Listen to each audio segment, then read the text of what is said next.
Hello friends, back to Bhavani lifestyle. அனைவரும் நலமாக இருக்கீங்களா? நீங்களாம் நலமாக இருக்கணும். நலமாக இருந்தால் தான் எனக்கு நலம். என் குடும்பத்தில் யாருக்குமே எப்போவுமே எந்த கஷ்டம், சோதனை, வருத்த, வேதனை வரக்கூடாது.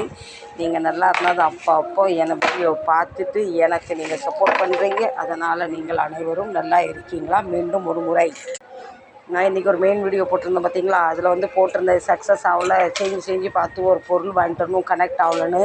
ஃபைனலாக அந்த பொருள் வாங்கிட்டு வந்தாச்சு. வாங்கிட்டு வந்து இப்போ கனெக்ட் பண்ணுறோம். நேற்று 3 மணி நேரம் போராடணும். ஏதோ செட் பண்ணி பார்த்து முடியல. இன்றைக்கி அந்த பொருள் வாங்கிட்டு வந்தாச்சு. இப்போ நம்ம கனெக்ட் பண்ணி ஃபிட் பண்ணலாம் வாங்க. நம்ம நினைக்கிறதெல்லாம் உடனே நடந்துட்டால் வாழ்க்கையில் சுவாரஸ்யமாகவே இருக்காது. நம்ம செய்யணும்னு நினைக்கிற விஷயமும் உடனே நடந்துட்டால் கிக்கு இருக்காது. அதை போல் இது 2 நாளாக இழுபடுது இந்த வேலை. நானுமே கடவுள்கிட்ட ஒரு விஷயத்துக்காக போராடிக்கிட்டு இருக்கேன். பொறு தரேன், பெருசாக தருவேன், பொறுத்து வாங்கு, கிக்காக தருவேன், பெருசாக தருவேன்னு சொல்லிக்கிட்டு இருக்காரு. எனக்குமே இப்போ அவமானம், கேவலம் எல்லாம் பட்டு வாழ்க்கையில் பழகி போச்சு.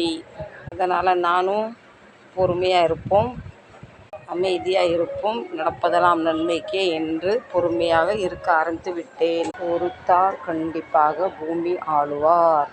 எங்கள் கஷ்டம் என்னன்னு தெரியாமல் நேற்றுலேருந்து ஏன் இப்படி நீங்கள் டிலே பண்ணுறீங்கன்னு இவரும் வந்துட்டார். உடம்பஸ்தர் என்ன தான் கிருட்டுன்னு உருட்டினாலும் நடக்காம தானே நடக்கும். எதுவுமே நம்ம கையில் இல்லை, எல்லாம் மேலே இருக்க கையில் தான் இருக்குது. இவர் எப்படின்னா பட்டனை போட்டோன்னே காற்று வரணும்னு நினைக்கிற மாதிரி சுவிட்சை தட்டினோன்னு ஒரு வேலை பார்க்கணும்னு நினைக்காரு. அது இவருக்கு ஃப்ரெண்ட்ஸ் இப்படி கஸ்டமர் தலைமையில் நின்று தொந்தரவுப்படுத்தினா வேலை செய்கிற மூடே போயிடும். அதுதான் எனக்கு பயம். சக்குன்னு உட்காந்துடக்கூடாது. முடிஞ்ச அளவுக்கு ட்ரை பண்ணிட்டு தான் இருக்கார். சரி, வேலை எங்கடா வந்தேன்னு கேட்கும்.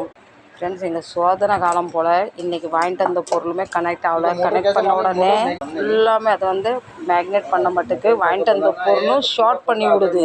ஒரு மனுஷன் இதுக்கு வேலை பண்ணுவான். வேலை பார்க்கறதுல 10 100 கிடைக்கணும் தானே. நேற்று ஒரு 75 ரூபா இது போட்ட பொருள் ஷார்ட் ஆகிட்டு, இன்றைக்கி சேம் அதே பொருள் 2வது போட்டு அது ஷார்ட் ஆகிட்டு. அதனால் மூட்டை கட்டி வச்சாச்சு.